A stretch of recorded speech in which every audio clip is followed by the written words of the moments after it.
Hey, hey, hey, how's it going? It's Hey, Braden. I'm here with Logan Panini Poindexter. panini is really the best you could come up with. I forgot I had to do that bit. And this is absolutely Wait a minute, Doc. Are you telling me you built a time machine? My mom always said life was like a box of chocolates. Now just sit here, do something! Health, sleep, murder. Absolutely. Gobsmacked. how are you today, Logan? Doing pretty good, pretty good. It's funny that I always forget the absolutely, and you always forget the gobsmacked. Between the both of us, we could say our actual title. Yeah, that's very true. So it's been a pretty exciting week. I have been hard at work getting us to get some more content out there by way of guest appearances and also by way of having guests on. So, first of all, we were recently just released episode of Cinebros. We were on there. I really encourage you to listen to that episode. It's very, very good, in my opinion. Not just because we're on there. I'm not just saying that. The Cinebros are really cool guys, very smart, and they do a really good job of releasing good content. And so we had a blast. And go ahead and check them out. Cinebros podcast, wherever you listen to your podcast, YouTube even.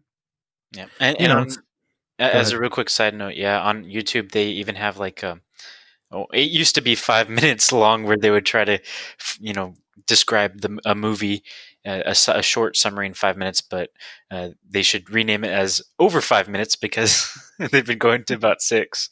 But Yeah, it's still enjoyable. 5 minute movie reviews is another little thing they do on YouTube. So just great content all around and great guys, very talented guys. They've got a great podcast going, and we were fortunate enough to be on their podcast as guests, and we really enjoyed it. And we are so excited. At least I am. I think Logan doesn't really care, but I'm so excited because the next episode we are going to have some very, very special guests, and I'm going to leave it there. Okay, cliffhanger. Just wait. Next weekend, wait for the episode. I am so psyched, and I've been listening to these guys since I started listening to podcasts, and we're fortunate enough to have them on our show. So I'm looking forward to that. Of course, that is going to be the highlight of my Your entire podcast so career. far. Yeah, Yeah. and it's going to be a great episode. A little different than what we normally do. It might even be considered a bonus episode, but still, I mean, it's going to be great, and we're going to have a blast. We're also going to be appearing on another podcast tomorrow, Geekology 101. I don't know when the episode's coming out yet. We haven't even recorded it yet, but just a heads up. They are a father and son duo who cover all things geek, comics, movies, things like that.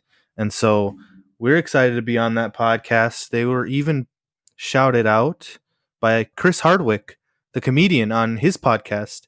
He shouted them out as a good podcast to listen to, a unique podcast with the father and his son hosting together. Really, really cool. And we're looking forward to being on that too. So I think that's it. I don't want to go on too much, or off topic at all. So let's just get into it. What are we talking about today, Logan? Well, it's funny that you said, having a blast because today we're actually going to have a blast. And I'm really excited about today's topic because it was a movie that I grew up with. I enjoyed a lot. And so, what do you usually think of whenever you think of sci-fi spoofs? What's usually like the big name? Sci-fi spoofs. Hmm. Well, the first one, the original that comes to my mind is Spaceballs, of course.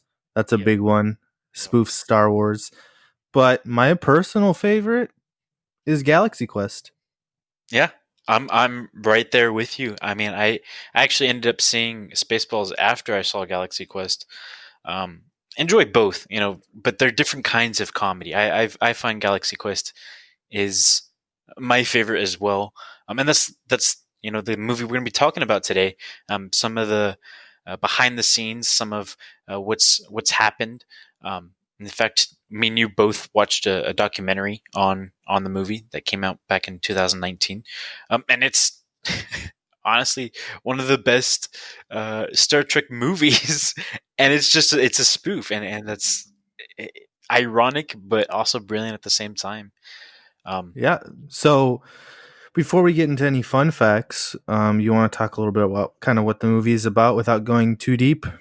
Yeah, and obviously a little bit of spoilers. If you haven't seen the movie already, I mean it's 2000, it's 1999. I mean, come on, what are you doing? Go watch it.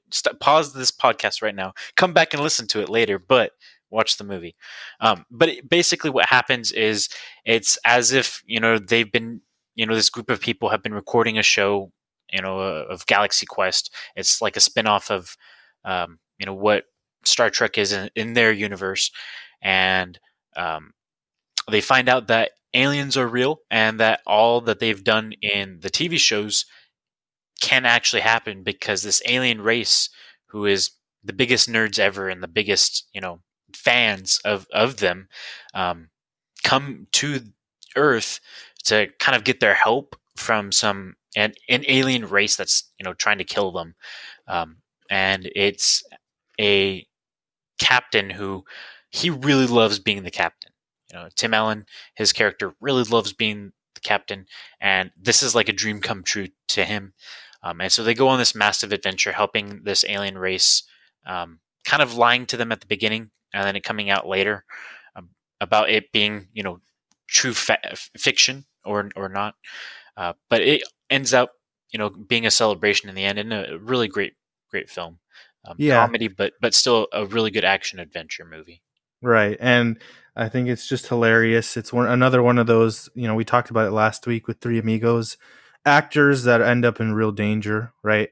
And Tim Allen takes this quote unquote job from these aliens, thinking it's just another gig where Hmm. he has to just show up and get paid, basically. Um, but obviously, it ends up a little different, and it's funny how he comes to the realization that it's real, and then he has to convince all the other cast members to come out and help them. Yeah, And so, it's done in a very like you could do it off the nose and stuff, but kind of to go into spoilers a little bit. But there's a really great scene where he whips out kind of the comm link, and he's like, "Hey, I got one of these, and look, I can call them." And they're like, "Yeah, we got one too. We're on the same show." Because the aliens um, copy what's on the show. They copy the technology that's showed on the show, thinking that it's a historical document, is what they call it. Um, right.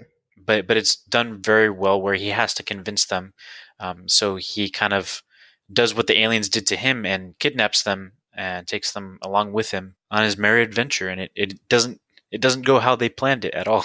Yeah. So we'll let the listeners, if you haven't seen it, you need to watch it. Go ahead and watch it to get the rest of the info. And if you have seen it, I think you'll enjoy following or learning about these fun facts. These are really fun facts this week. So let's go ahead and do what we do best and talk about behind the scenes history. What's the first fact that comes to mind, Logan? Well, actually, one that I thought was very interesting. Not really, the first fact that's here in the articles that we've looked over in our research, but just something that I thought was very interesting was Sigourney Weaver wasn't actually the first choice to play Tawny or Gwen, because quote unquote she had done too much science fiction. They didn't Yeah. want her because she was already had been involved in so much science fiction. Yeah. She had Including, done of course, Aliens. Alien. Yeah. The Aliens movie, of course.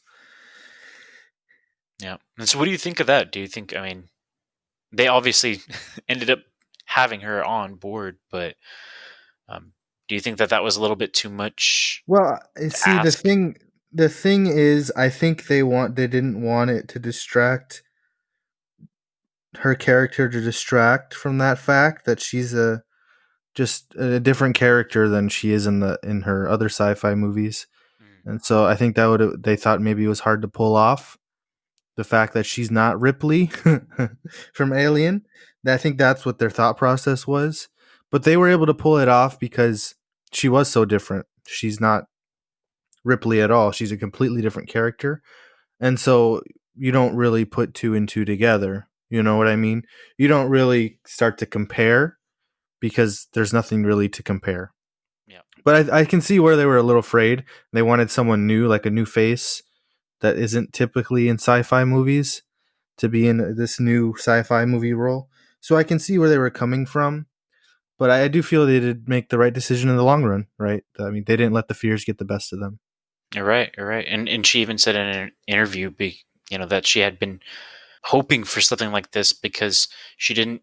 She felt a lot more like um, Gwen or like Tawny in that she's a little bit more silly. She's a little bit more kooky. She wants to act out a little bit more. She's not so cool headed and controlled like Ripley is. Ripley is very much a strong female character, whereas Gwen is a lot more of a what's the best way to put it? Like frizzy, I would say. Like she's like She's a irritable, diva. a She's a diva diva. actress. Yeah, yeah, yeah. That's a good way to Yeah. put it. Yeah, so they did a good job with that casting. Another one I think is even more interesting. Mhm, Of course, the casting processes for some of these movies can be very, very difficult. mhm. So for Tim Allen's character, that he wasn't obviously the first choice. Well, it's not obvious, but I mean, at the time he was a big name. He's not so much. He's kind of held on to his legacy in Home Improvement and Toy Story, but at the time he was just coming off those things, so he was pretty big at the time. So, but he was not the first choice. In fact, Dean Pariseau, I think it's pronounced, or Parasot. I don't know how to pronounce his name, but he's the director of the movie. He wasn't the first choice as director. Harold Ramis of Ghostbusters fame and a lot of other movies that he directed was supposed to. He was really the one that had jumped on first on board to direct, and he wanted Kevin Kline in the role that Tim Allen was in. Do you think that would have worked? That one would have been a little bit. I think that's a lot closer than what a lot of the other choices probably were. Um, Right. but I think Tim Allen portrays such a charismatic, like captain who loves being the captain, loves being the center of attention. I think he captivates that very well. I don't think they could have had somebody pull off that much self absorption, but still wanting to do things for other people. Like he's not he's selfish, but in a way that he wants to help other people at the same time. Like he loves the fans at the beginning of the movie, mainly for the attention he gets, but still it's portrayed in a very specific way. So I think him ending up being the character was a good choice. And so who were some of the other choices? Because we know Yeah. he backed out of that. Kevin Kline did. Yeah. Kevin Kline declined. Kevin declined. And then we've got Steve Martin also turned it down. Robin Williams, just some big name actors at the time, like that. Alec Baldwin too. I think he's really wanted the role.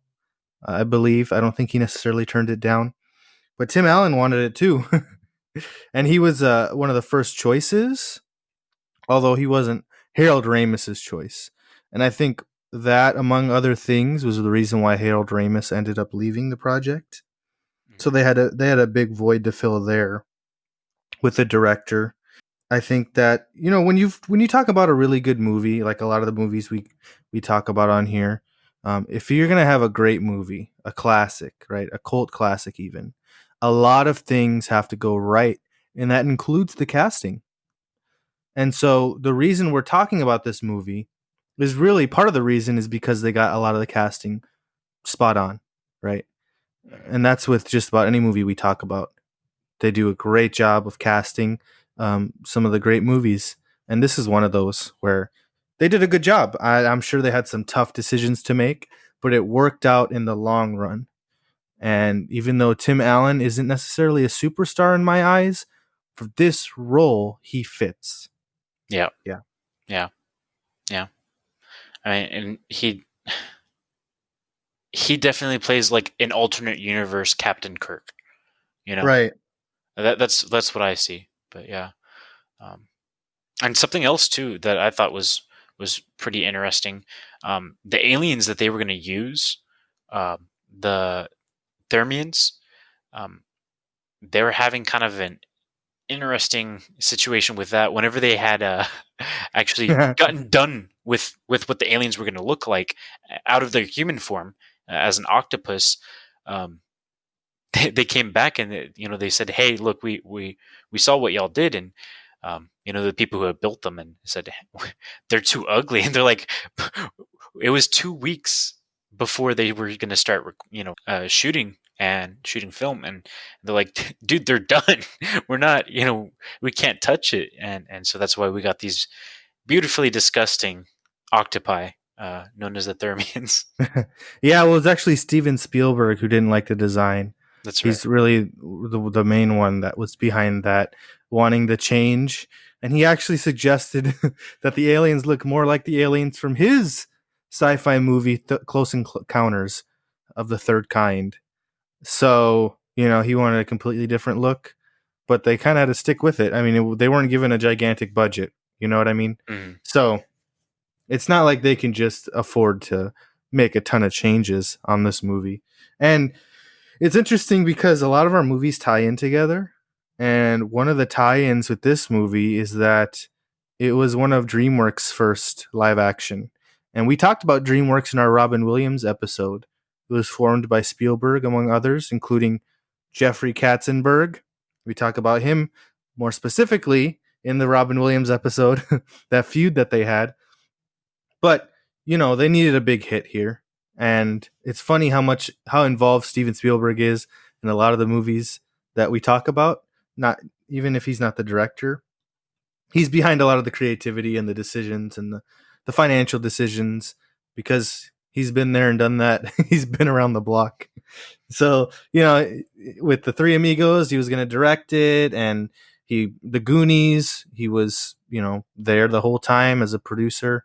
And this movie too, he was a producer, and he was on set a lot of the times, watching what was going on and giving his input. So yeah. Any other fun facts you got? Yeah, actually, going really fast. The pig lizard. If you remember the pig lizard, right? The big, ugly.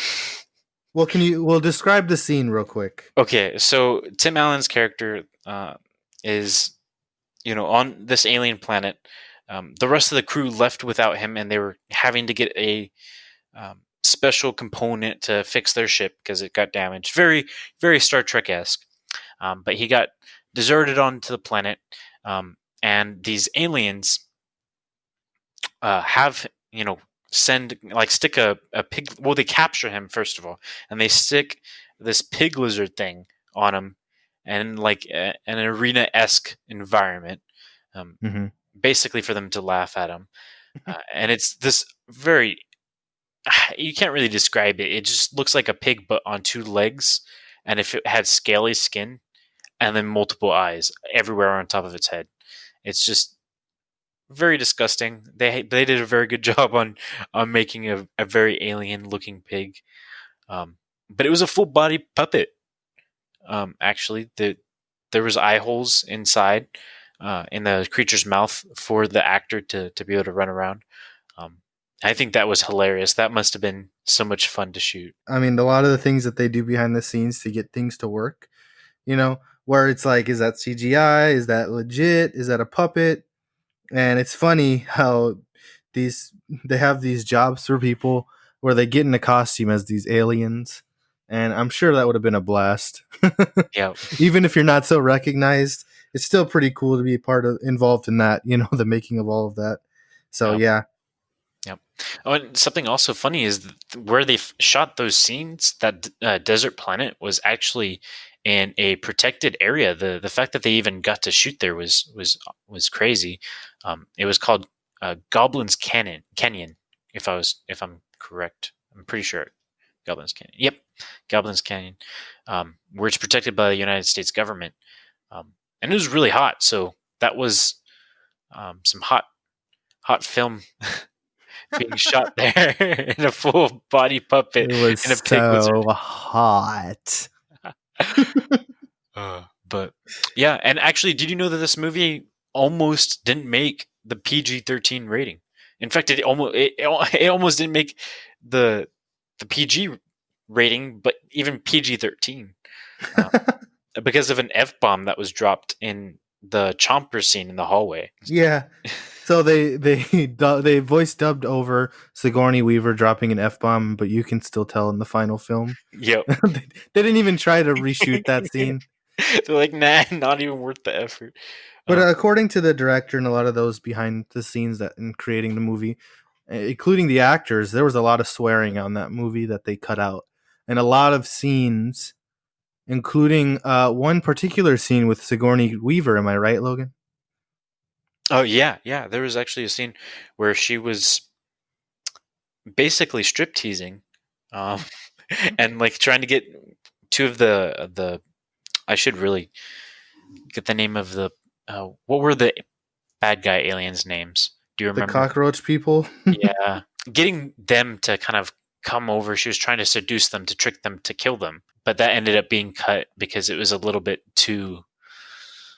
I guess the best word to put it is lewd.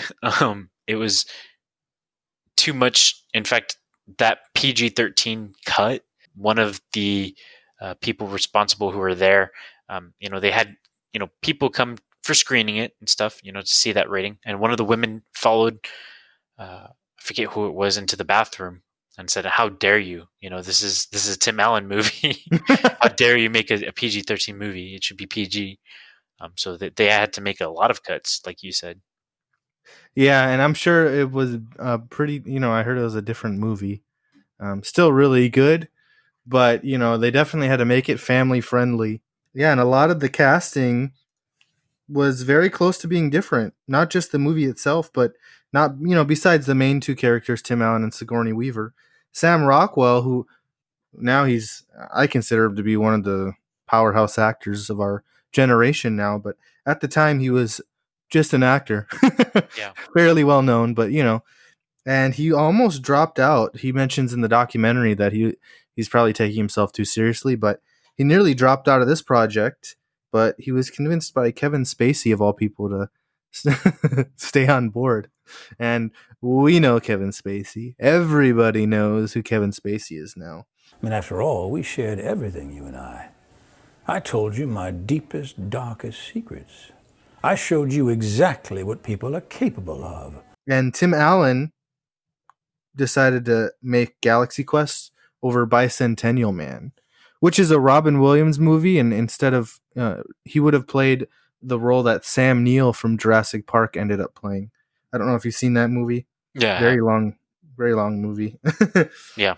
But yeah, just a lot of different changes. Alan Rickman is in this movie, and he's definitely a little different than a lot of the other actors. Does that make sense? Yeah. I would. Yeah, because he takes himself quite seriously. He's British, and so he kind of has that British kind of stride in how he talks and how he talks to his. In fact, he had even mentioned about how he kind of put up with Tim Allen. He didn't really, not that he disliked Tim Allen, but Tim Allen walking into the studio, or not the studio, the Makeup set, trailer. yeah, or the makeup trailer, and making farting noises and cracking jokes, or saying number one is here. Yeah. In lieu of his character, I don't think that Tim Allen is being, a little, obnoxious or egotistical. I think he's more humble than he sometimes comes off as. But yeah, I mean, you talk about Alan Rickman, he's more of what you would call a thespian, Mm-hmm. right? I mean, he's got a lot of these serious roles and, very, very British. So takes his craft very, very seriously, which there's nothing wrong with that, obviously. He's just different. Tim Allen is more of a jokester, comedian, right? So it's just funny how different all of the actors and actresses are in this movie, and they work together so well, at least in the movie. Yeah. And I mean, it kind of comes over in fact, in that scene where Tim Allen had to break it. Well, I won't get into it, but there's a very emotional scene in the movie, and Tim Allen kind of has to go back to his trailer because it's very emotional for him because he's has to do this very emotional piece, and uh, Allen even said under kind of out of the side of his mouth, "Oh God, he's finally learned acting."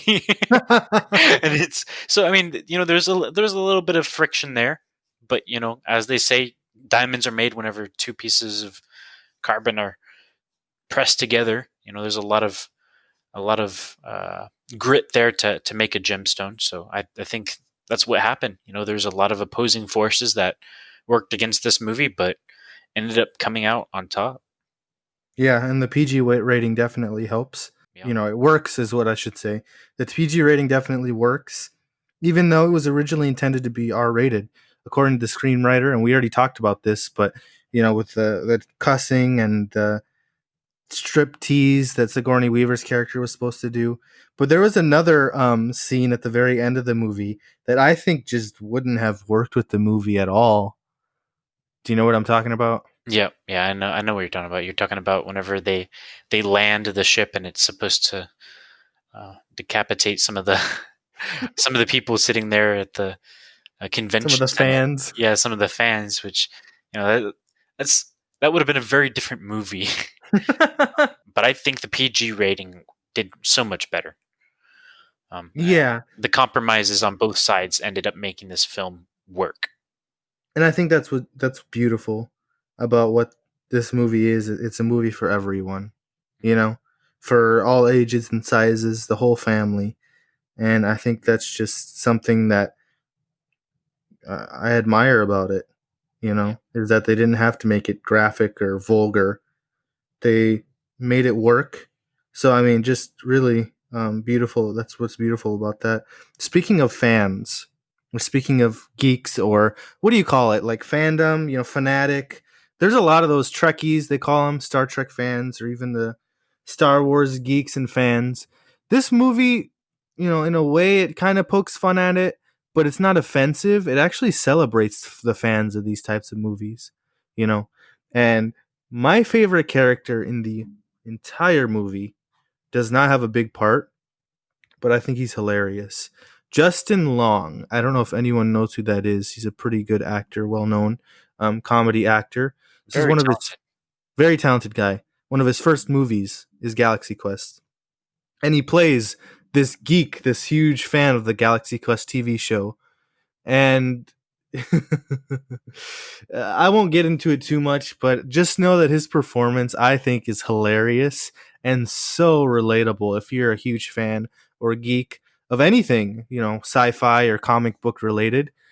He pulls it off perfectly, and you can totally relate as a young kid who is a little different and a huge fan of these movies, and the parents are like, what's wrong with this kid? Or the parents are like, you still need to get your chores done. You'll see what I mean if you watch the movie, but it's hilarious. And he's my favorite, character in the whole movie. Hello? Anybody there? Hello? Hello? Got him. Listen to me. This is Jason Nesmith. I play Commander Peter Quincy Taggart of NSEA Protector. We accidentally traded Voxes the other day when we bumped into each other. Oh. Oh, Commander, I see. Okay. What's your name, son? Brandon? Brandon, I remember you from the convention, right? You asked all those little technical questions about the ship, and I was a little short with you. Yes, I know, Commander, and I actually just wanted to tell you that I thought a lot about what you said. It's okay, now listen. But I want you to know that I'm not a complete brain case, okay? I understand completely that it's just a TV show. Oh, hold. I know there's no Wait a minute. beryllium Stop sphere, for a no second. digital Stop. Wait. conveyor, no ship. It's all real. Oh my God, I knew it. I knew it! I can relate in a way. I'm not a huge nerd. Or am I? I refuse to admit it. I was gonna say though, says the guy who started a podcast specifically about movies, and we're not nerds at all. Nothing wrong with being a nerd or a geek. Okay, I was taught that the difference is that a nerd has to study really hard to be smart. A geek is naturally smart, but I think there's a little more to it than that. But there's nothing wrong with that. It's just he encapsulates it so well, and so I think everyone can relate to him in some ways. Mm. Yeah, yeah. I think that scene where he says, "I knew it," and again, watch the movie and you'll get what I mean. It brings out the kid in you. You're like, yes, I knew it. I knew it. I believe it, and it makes the movie so believable and Yeah, and interesting. yeah, and I love that. I think everyone does, and so that's just so awesome. He's awesome. He's awesome in this movie. But any more facts? Yeah, actually, oh yeah. So Dean Perscott or Persot Parasot. Parasot Parasot. Parasot. English is my first language, but doesn't mean that I know it well. Um, he was actually the whole idea behind this movie was to make the movie feel like a passable episode of Star Trek, to make it feel, because Spaceballs, even though it's very funny, could never be a Star Wars movie. It could never be a Star Wars show. It could never be an episode from Star Wars. It couldn't even be in the same universe. There's too much influence from other movies and off the nose jokes and stuff directly pulled from other franchises that it just would never work. But this movie was designed and written like it could be just thrown in there with Deep Space Nine, or thrown in there with original series, um, and fit and be part of the the continuity. Right. And that's the difference between Spaceballs and Galaxy Quest, I think, is that Spaceballs is more of a, like you mentioned, on the nose comedy Mhm. where it just makes fun of Star Wars. It's a huge one big fat parody, right? Whereas Galaxy Quest, while it is more comedy and it's not necessarily as serious as Star Trek, Space Trek. I was gonna say Space Trek like a loser, but but it's still the story is good enough. The movie is good enough that it technically could be considered canon if you just replace the characters with Star Trek characters. Yeah, yeah, yeah. There's a lot of similarities, and I think Star Trek, after the Star Trek shows and even movies, borrowed a lot from Galaxy Quest, the ones that were made after Galaxy Quest.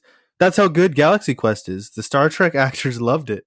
Every single one of them that saw it thought it was hilarious. They didn't think it was dumb or offensive at all. They were huge fans. And there's a lot of movies nowadays that borrow off of it.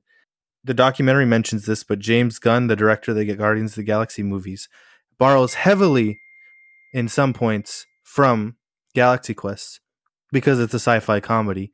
So there's a lot of influence from Galaxy Quest there in those movies. And Kevin Feige, the Marvel head honcho, the Marvel movie studios head honcho, big time producer, loves Galaxy Quest and takes a lot of those elements and throws them into these Marvel movies that are also released. A lot of them are sci-fi comedies. So Galaxy Quest has influenced a lot of people. Was it a hit though? Right when it came out, Logan?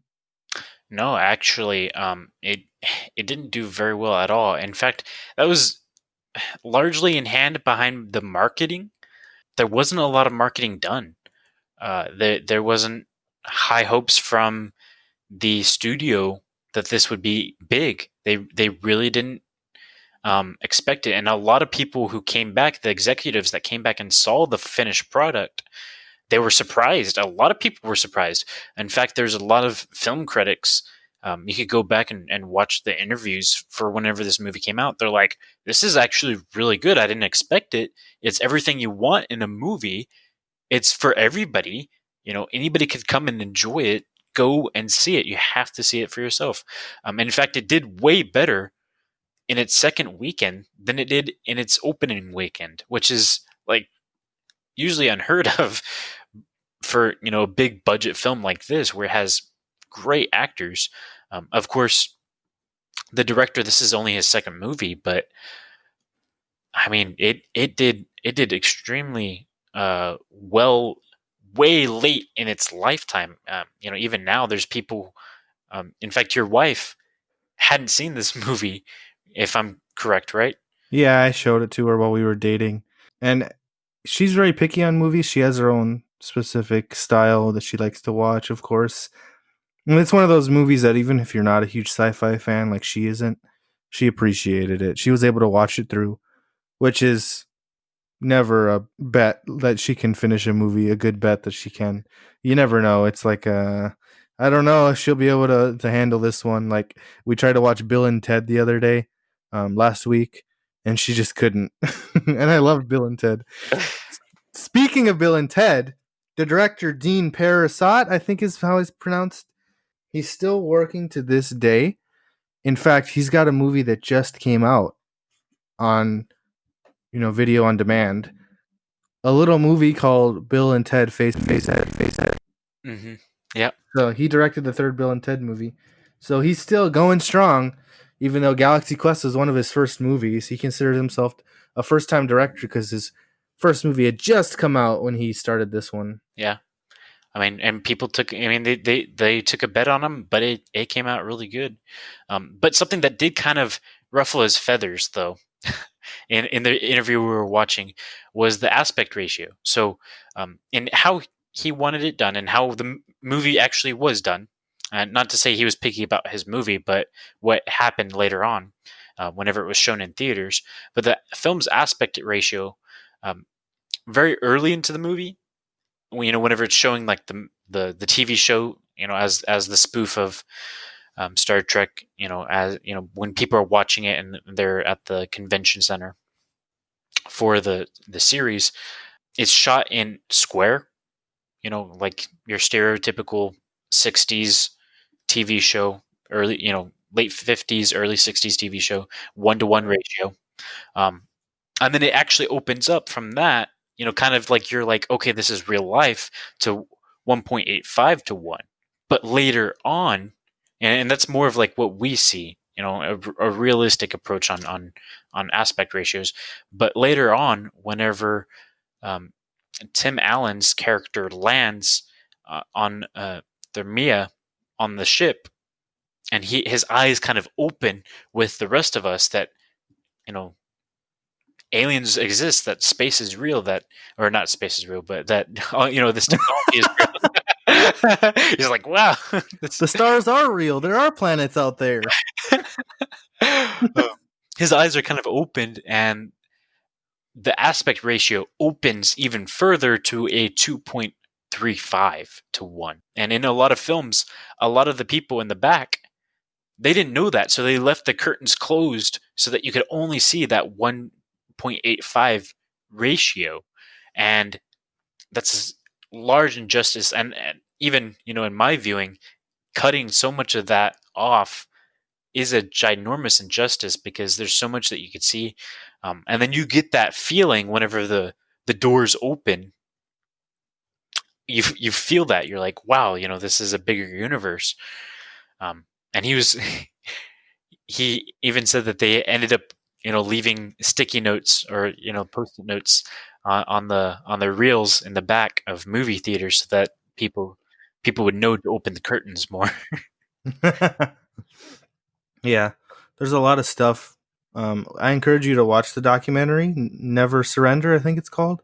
A Galaxy Quest documentary produced by Screen Junkies from YouTube. We know, a lot of us know Screen Junkies from YouTube, the YouTube channel. They were able to produce this movie because they're a bunch of geeks over there.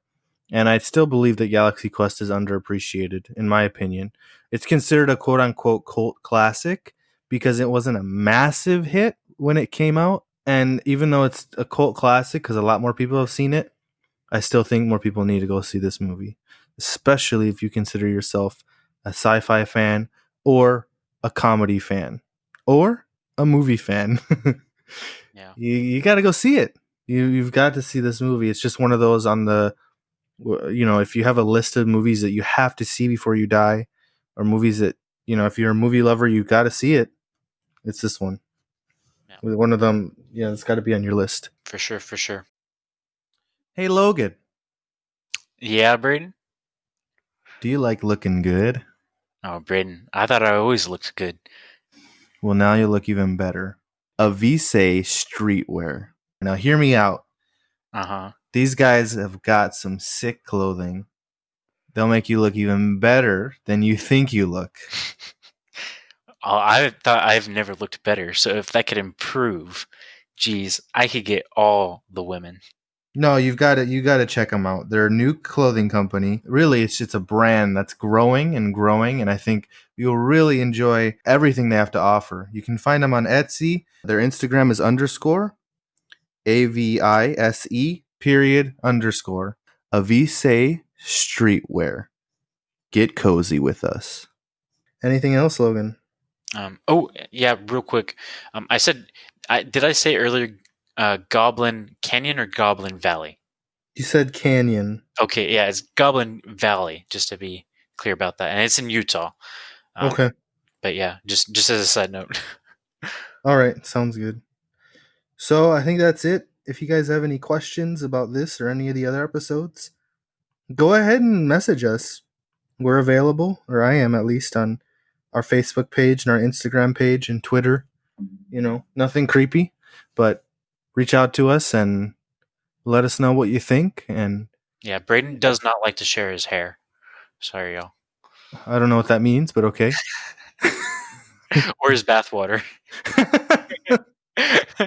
I mean, if you want it. If you're willing to pay. So, yeah, there's that. And look for us on other podcasts. Cinebros podcast is already out. The episode's out. And look for us upcoming on Geekology 101 and also next month on Talk Ag to Me. And many more. We look forward to guest starring on, or guest hosting, or whatever you want to call it, on a lot more podcasts. That way, you, the listener, will hear more about us and we'll be able to hear our input. I think we have a lot of knowledge and love and passion to give, right, Logan? Mm-hmm. Oh, yeah. A lot of passion. So, Logan, is it time for your bedtime? Oh, yeah. I mean, it is getting pretty late. It is almost 5 o'clock here, so it's just in time for my bedside. For me, it's 5 o'clock somewhere, so I would say I'm going to start drinking, but I've been drinking all day. To the listener, to you, my friends, my loved ones, I say good morning, good afternoon, good evening, and by Grabthar's hammer, good night.